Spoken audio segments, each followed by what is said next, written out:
বন্ধ বিরোধিতা করেছিল রাজ্য প্রশাসন, নিয়েছিল কড়া পুলিশি ব্যবস্থাও, কিন্তু পুলিশের সামনে বৃহস্পতিবার যেসব ঘটনা ঘটেছে তা নিয়ে রীতিমতো বিস্ময় প্রকাশ করেছেন বিভিন্ন মহল। গুঞ্জন, পুলিশ তুমি কার? সিভিল সোসাইটি অফ ত্রিপুরার পক্ষ থেকে বৃহস্পতিবার রাজ্যে 24 ঘন্টার বন্ধ আহ্বান করা হয়। সেই অনুসারে রাজ্যে 45টি জায়গায় বন্ধ সমর্থনকারীরা পিকেটিং করে। বন্ধ হলে বন্ধ সমর্থনকারীরা পিকেটিং করবে, এটাই স্বাভাবিক বলে অনেকের ধারণা। কিন্তু পুলিশের সামনে সাধারণ মানুষকে পথ চলতে গিয়ে হেনস্থার শিকার হতে হবে তা বোধহয় অনেকেই ভাবেনি। কারণ সাধারণ মানুষের ধারণা ছিল যেহেতু সরকার বন্ধের বিরোধিতা করছে তাই রাস্তায় তো পুলিশ নিরাপত্তার কাছে নিয়োজিত রয়েছে, কিন্তু হলো তার বিপরীত। দেখুন সেই চিত্র।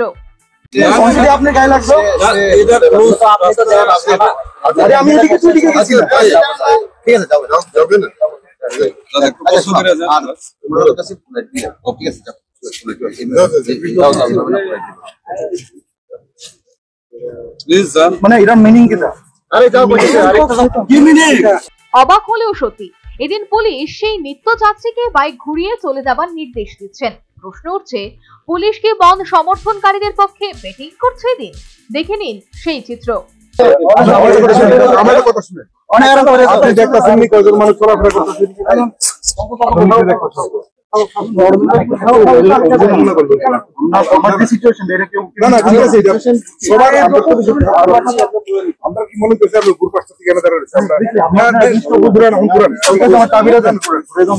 এই ঘটনা রাজধানীর উত্তর গেট সংলগ্ন এলাকায়, যেখানে এদিন বাঘা বাঘা পুলিশ অফিসাররা উপস্থিত ছিলেন।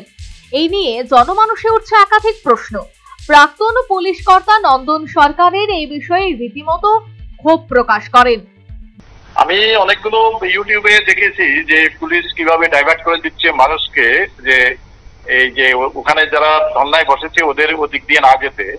কিন্তু যেখানে রাজ্য সরকার অলরেডি ডিসিশন নিয়ে নিয়েছে যে বন্ধের সমর্থন করে না এবং সরকারি কাজকর্ম বা যেখানে যেভাবে সাধারণ জীবনযাত্রা আছে সেটা ঠিকভাবেই চলবে, বন্ধের কে সরকার সমর্থন করে না, সেখানে পুলিশের যে দায়িত্ব ছিল যে আরো অনেকটাই এই ব্যাপারে সেন্সিটিভ থাকা, অর্থাৎ যাতে সাধারণ মানুষের কোনো ইয়ে না হয়, অসুবিধা না হয় বন্ধ সমর্থনকারীদের হাতে, এবং এরা যাতে সাধারণ মানুষের উপর কোনো ধরনের জুলুম করতে না পারে সেটা দেখার দায়িত্ব কিন্তু পুলিশের। কিন্তু পুলিশ সেটা না করে উল্টো বন্ধ সমর্থনকারীদের হয়তো দেখা যাচ্ছে ওদের সমর্থন না করলে অনেকটা ওদের এই থেকে মানুষকে দূরে সরিয়ে দিচ্ছে। তো সেটা আমি একদম সমর্থন করি না, কারণ পুলিশের দায়িত্ব হলো সরকারের নীতি প্রণয়ন করা, নীতি যেটা আছে সেটা সেই নীতিটাকে বাস্তবে পরিণত করা।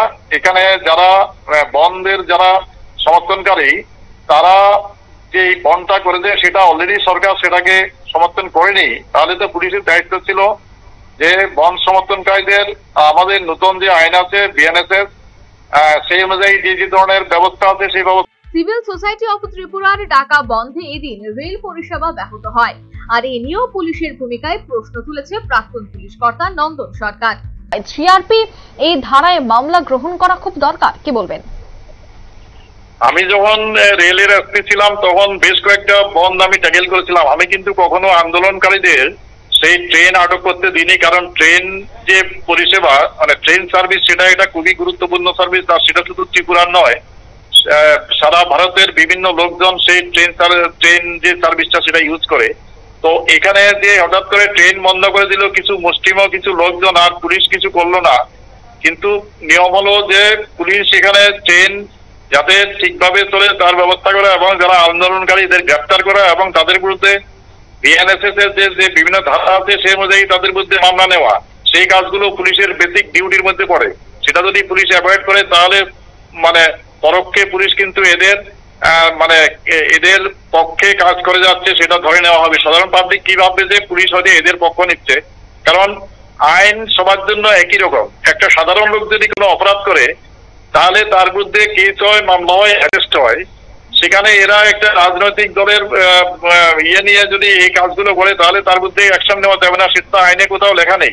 ভারতবর্ষে কোথাও লেখা নেই যে একটা রাজনৈতিক দলের হয়ে কোনো ধরনের আন্দোলন করলে সেটা যদি হিংসাত্মক হয় বা কোনো ধরনের জনগণের যে স্বাভাবিক পরিষেবা থেকে মানুষকে বঞ্চিত করে তাহলে তার বিরুদ্ধে অ্যাকশন নেওয়া যাবে না।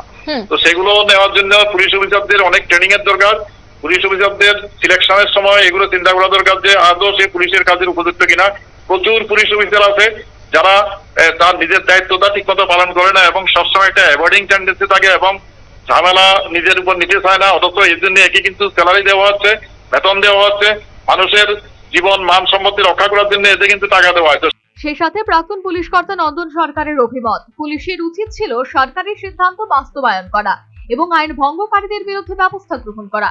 তা না হলে এই সমস্ত আইন ভঙ্গকারীরা ভবিষ্যতে বিপজ্জনক হয়ে উঠতে পারে। পুলিশের যে কোনো ধরনের এরকম মেজর যে ডিউটি গুলো আছে, ল অ্যান্ড অর্ডার ডিউটি, যেখানে স্টেট ওয়াইড একটা যে কোনো ধরনের এজিটেশন বা যে কোনো ধরনের অ্যাসেম্বলি বা যে কোনো ধরনের ইয়েতে কিন্তু পুলিশকে নির্দিষ্টভাবে সুনির্দিষ্টভাবে ওদের ব্রিফিং করতে হয়, তার ব্রিফ করতে হয় যে পুলিশের ভূমিকাটা সেখানে কি হবে। সিনিয়র অফিসার যারা আছে, বিশেষ করে যারা আইপিএস অফিসাররা, এদের যে মিটিং হওয়া, সেই মিটিং এ কিন্তু সুনির্দিষ্ট একটা ওদের লক্ষ্যবস্তু থাকে যে না গতকাল যেই ইয়েটা হবে, বন্ধ হবে, সেই বন্ধে আমরা এই ভূমিকা নেব। তো সেটা একটা খুব ক্লিয়ার মেসেজ সব শ্রেণীর পুলিশ অফিসারদের কাছে যাওয়া খুবই দরকার। যদি সেটা না করে এবং এই ধরনের কোনো এক্সারসাইজ না করে, তাহলে সে তারপরে কিন্তু বিভিন্ন জায়গাতে পুলিশের মধ্যে একটা কনফিউশন থাকে যে কি করা। তো পুলিশ অনেক সময় চায় যে হয়তো ঝামেলা যাতে আর না বাড়ে, কোনোভাবে শান্তিপূর্ণভাবে যাতে বন্ধ শেষ হয়ে যায়, সেই কারণে হয়তো এরকম ধরনের অ্যাক্টিভিটি গুলো করছে, কিন্তু সেটা ঠিক নয়। কারণ তাতে এক শ্রেণীর লোককে কিন্তু ভীষণভাবে প্রশ্রয় দেওয়া হচ্ছে। সেই প্রশ্রয়টা পেয়ে ওরা হয়তো আগামী দিনে আরো মারাত্মক ধরনের সমস্যা তৈরি করতে পারে। তো সেই কারণে মানে যেটাই হোক না কেন, যে আইনের যে অনুশাসন মানে রুল অফ ল, সেটাকে এনফোর্স করার দায়িত্ব কিন্তু পুলিশের ছিল। পুলিশ সেটা না করে যদি সাময়িকভাবে একটা ঝামেলা থেকে নিষ্কৃতি পেতে গিয়ে এরকম ধরনের একটা ভূমিকা নেয়, তাহলে সেটা খুবই বন্ধ সমর্থনকারীরা ডিউটিতে যাওয়ার সময় এক চিকিৎসককেও বাধা দেয়। স্বাভাবিকভাবে প্রশ্ন উঠছে, এই বন্ধ আহ্বানকারীদের কি তাদের সভ্য সমর্থনদের উপর নিয়ন্ত্রণ নেই? অপরদিকে বন্ধের তো কতগুলি এথিক্স বা নীতি থাকে। এদিন কিন্তু সেই নীতি বা এথিক্স গুলি অনেক জায়গাতেই মানা হয়নি বলে অভিযোগ। আর সেখানে এই বন্ধের সফলতা কতটুকু তা নিয়ে উঠছে একাধিক প্রশ্ন। Bureau report, news vanguard.